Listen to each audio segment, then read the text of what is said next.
Bienvenidos a Es Tiempo de Matemáticas en Conradio. Mi nombre es Carlos Díez y los estaré acompañando durante la próxima media hora para compartir con ustedes noticias, personajes, historias, curiosidades, retos, publicaciones y algo de humor. Todo relacionado con el mundo de las matemáticas. Acompáñenme.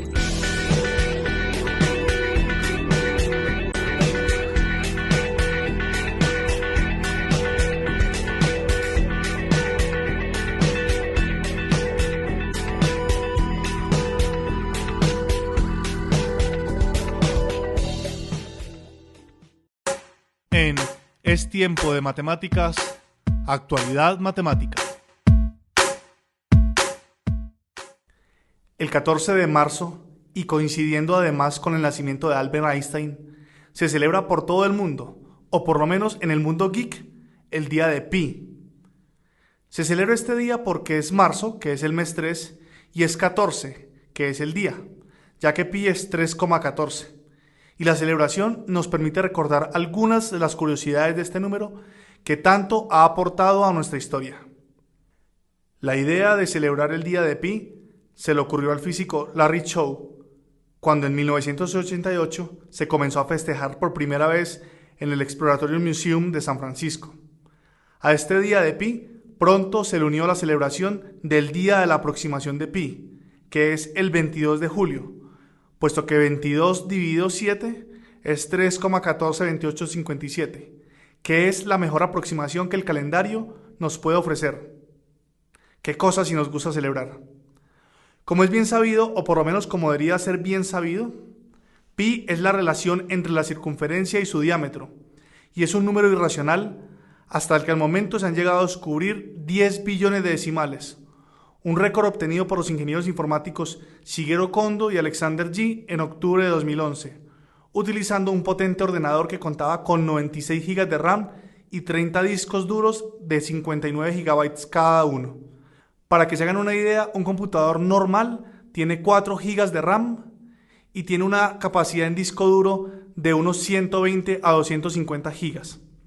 Aunque eso de encontrar nuevos decimales de Pi utilizando una computadora tiene su mérito, lo realmente sorprendente es aprendérselos de memoria, y al parecer ese es el pasatiempo de algunas de las mentes más privilegiadas de nuestra época que compiten por ver quién es capaz de memorizar el mayor número de dígitos de Pi. El campeón y vigente récord Guinness de memorización de decimales de Pi es el chino Lu Chao, qué nombrecito, que ostenta la marca con la increíble cifra de 67.890 decimales. La batalla por conseguir ser el humano con más decimales puede recitar de memoria está muy reñida, y a ella hay que añadir otros grandes cerebros como Hiroyuki Goto, que poseía la anterior marca con solo 42.195 decimales, o Akira Haraguchi, de quien se dice que fue capaz de recordar hasta 100.000 decimales de Pi, aunque en esta ocasión la organización de los récords Guinness no estuvo presente y entonces no se le valió esta proeza. Si creen que aprender tal cantidad de cifras es demasiado complicado, pueden intentarlo con la ayuda de Kate Bush y su canción Pi, en la que le da un buen repaso a los decimales acompañado de buenos sonidos. También pueden contar con la ayuda de su propio entrenador personal en internet. En la web Pi Trainer puedes comenzar con 10 decimales, luego 20 y continuar así hasta convertirse en campeones mundiales. Sea como sea, el día de Pi ya pasó. Pero si se quiere celebrar con más exactitud, se puede empezar a celebrar a la 1:59 am, coincidiendo con la aproximación de Pi al valor 3,14159, mes 3, día 14, hora 1 y minuto 59. En Es Tiempo de Matemáticas, humor matemático. Un médico, un abogado y un matemático están hablando de si es mejor tener una esposa o una novia. El abogado empieza diciendo: obviamente lo mejor es tener una novia, porque divorciarte de tu mujer puede ser muy difícil. En cambio, cortar con una novia es fácil. El médico dice: no estoy de acuerdo. Está claro que el tener una mujer te evita el estrés y mejora tu salud. A lo que el matemático señala: lo mejor es tener a las dos. Así consigues que la esposa crea que estás con la otra crea que estás con la esposa y mientras tanto tú te puedes dedicar tranquilo a trabajar en matemáticas. En Es tiempo de matemáticas, matemáticas de lo cotidiano. Como ya es conocido por los oyentes más fieles de Es tiempo de matemáticas, las matemáticas no son solo un concepto abstracto, sino que tienen numerosas aplicaciones prácticas, y entre ellas hay una muy especial, la de consejero matrimonial. En esta época, en la que los divorcios son cada vez más comunes, llegando en 2010 en Colombia a cifras de casi 8.000 divorcios registrados, solo los registrados, y con tendencias al aumento de más de 200% anual, poder predecir con alguna exactitud si la relación que se tiene con alguien va a tener un buen destino se vuelve de un gran valor. Esto es lo que ha logrado el matemático James Murray, quien con un modelo matemático elaborado junto a colegas de la Universidad de Oxford en el Reino Unido, ha podido predecir tasas de divorcio con una precisión del 94%. Murray pronunció una conferencia en la Royal Society de Londres, una de las más prestigiosas sociedades científicas del mundo, de la que fue director el mismo Isaac Newton. En esta conferencia explicó que su equipo estudió el caso de 700 parejas recién casadas, a las que grabaron mientras hablaban sobre un tema controvertido: dinero, sexo o familia política, y a las que pusieron una calificación en cada una de sus intervenciones. Murray y su equipo emplearon esas puntuaciones para alimentar el modelo matemático que elaboraron y así identificar los distintos tipos de parejas y poder predecir sus posibilidades de supervivencia matrimonial, por supuesto. Lo significativo de este estudio, aparte de la formulación del modelo, es que posteriormente se hizo un seguimiento de los matrimonios en intervalos de 1 o 2 años durante un total de 12 años y pudieron confirmar la asombrosa exactitud del modelo de predicción. Porque es verdaderamente asombroso que algo tan aparentemente subjetivo y volátil como las relaciones de pareja pueda modelarse con tal exactitud y proyección en el tiempo gracias a las matemáticas. En Es tiempo de matemáticas, historias. Las mujeres han tenido una participación minoritaria en matemáticas. Eso no es un secreto. Sin embargo, tal y como lo prueban algunos estudios recientes, las causas de esto están más ligadas al entorno, con su connotación peyorativa del rol de la mujer en actividades científicas, que a la capacidad de las propias mujeres. Hoy, como un homenaje especial, voy a realizar la primera parte de un brevísimo recuento de las mujeres matemáticas que han aportado a esta ciencia desde sus inicios hasta nuestros días. La primera mujer matemática es tan antigua como el propio término, que es atribuido a Pitágoras.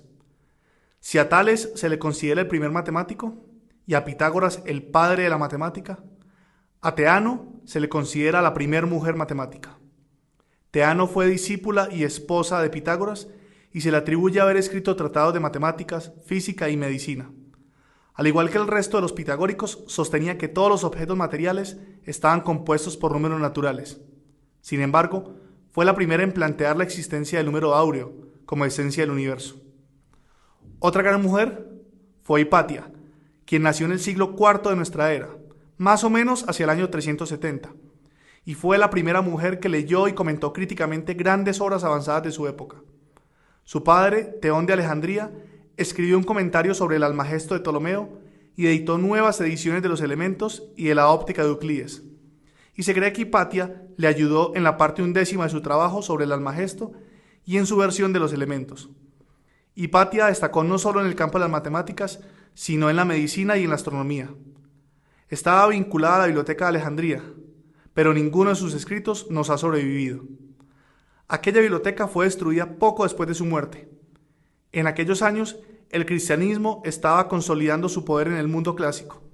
Alejandría era entonces una colonia romana, y Cirilo, el arzobispo de Alejandría, despreciaba a Hipatia por su papel como símbolo de la cultura y la ciencia, que la primitiva iglesia cristiana identificaba con el paganismo, y probablemente también por el mismo hecho de ser una mujer culta en un mundo exclusivamente masculino. Hipatia siguió enseñando y publicando hasta que en el año 415, cuando regresaba a su casa, cayó en manos de una turba fanática de feligreses de Cirilo, quienes la asesinaron. Por eso también es la primera mártir de la ciencia. El turno ahora es para Sophie Germain, quien nació en París el 1 de abril de 1776. La extensa biblioteca que había en su hogar le permitió a Sophie educarse en casa. Desde muy joven sintió fascinación por los trabajos matemáticos que encontró en ella.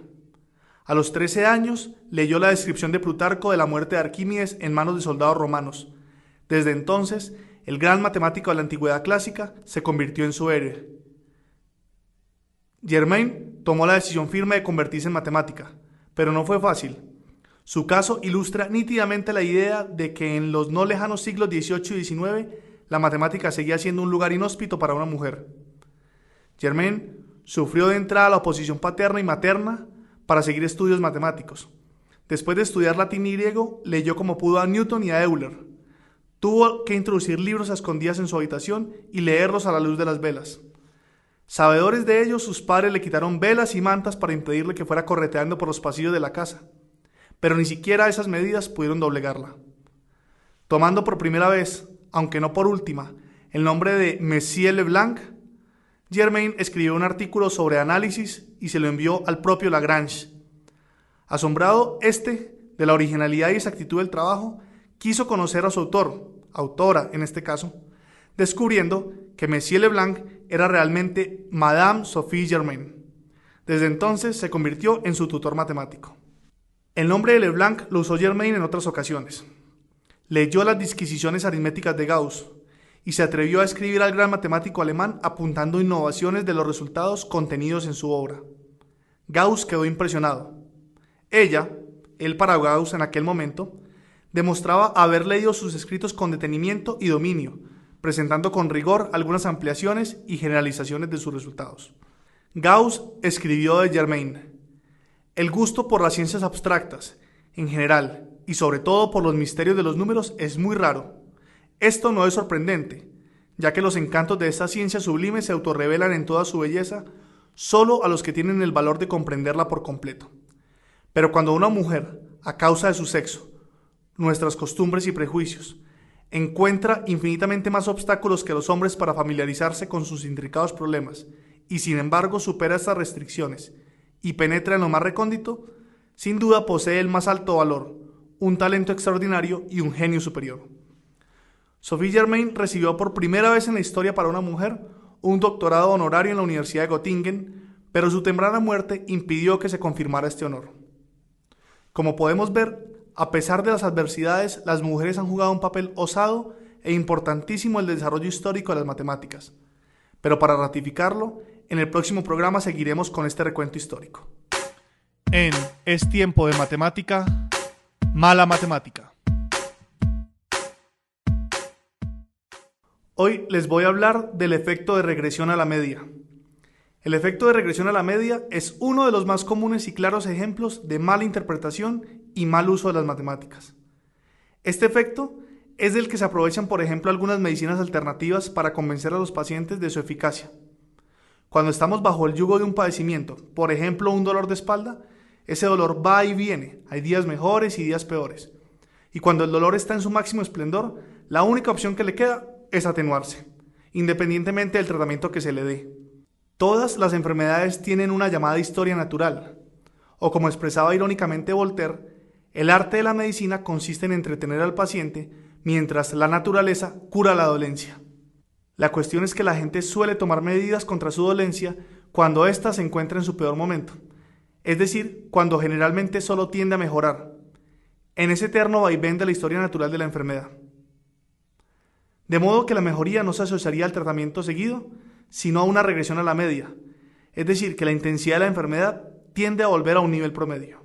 Como lo expresa Ben Goldacre en su libro Mala Ciencia, una versión más extrema de regresión a la media se da en lo que los estadounidenses llaman la maldición de Sports Illustrated, una conocida revista de deportes, por lo menos conocida en Estados Unidos.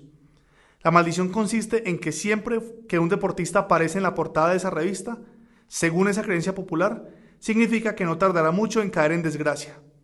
Pero la verdad es que para salir en la portada de Sport Illustrated, uno tiene que estar en la cima absoluta de su disciplina deportiva y ser uno de los mejores deportistas del mundo. Y para ser el mejor de esa semana en concreto, también es probable que necesite haber tenido una nada habitual racha de suerte. La suerte suele ser pasajera, regresa a la media por sí misma, como sucede en una larga sucesión de tiradas de dados. Y si alguien no entiende ese fenómeno, busca entonces otra causa para dicha regresión, hasta que da con la maldición de Sports Illustrated. Otro ejemplo más de que entender matemáticas es entender una buena parte del mundo.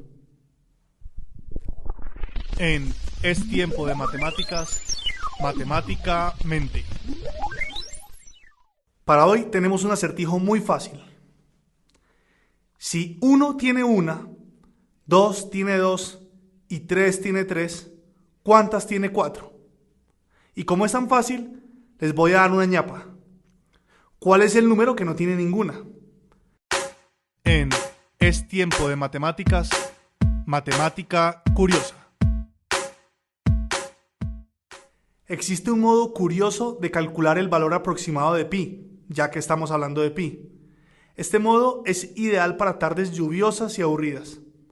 Para ello, debemos dibujar un cuadrado y dentro de él un círculo, de tal manera que el círculo toque por dentro los 4 lados del cuadrado.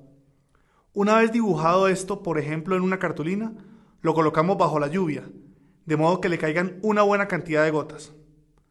Como las gotas de lluvia se reparten al azar sobre la superficie de la cartulina, es de esperar que la probabilidad de que una gota caiga dentro del círculo sea proporcional al área del mismo. Es decir, que mientras más grande sea el círculo, más gotas caen dentro de él, y que la probabilidad de que caiga en la cartulina sea también proporcional al área de la cartulina.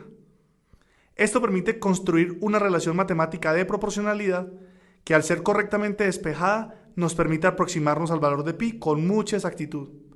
Esto se debe a que la probabilidad de que caigan las gotas dentro del círculo, relacionada con la probabilidad de que caigan en el cuadrado, pero por fuera del círculo, nos da en efecto el número pi. Este tipo de métodos se utilizan muy a menudo en el cálculo numérico, pero en lugar de incómodas gotas de lluvia, se usan puntos al azar generados por un ordenador. Se conocen como métodos de Monte Carlo, en honor a los famosos casinos de esta ciudad. En Es Tiempo de Matemáticas, la reseña. Hace falta correr a toda velocidad para mantenerse en el mismo lugar, comenta La Reina Roja de Alicia en el País de las Maravillas, de Lewis Carroll.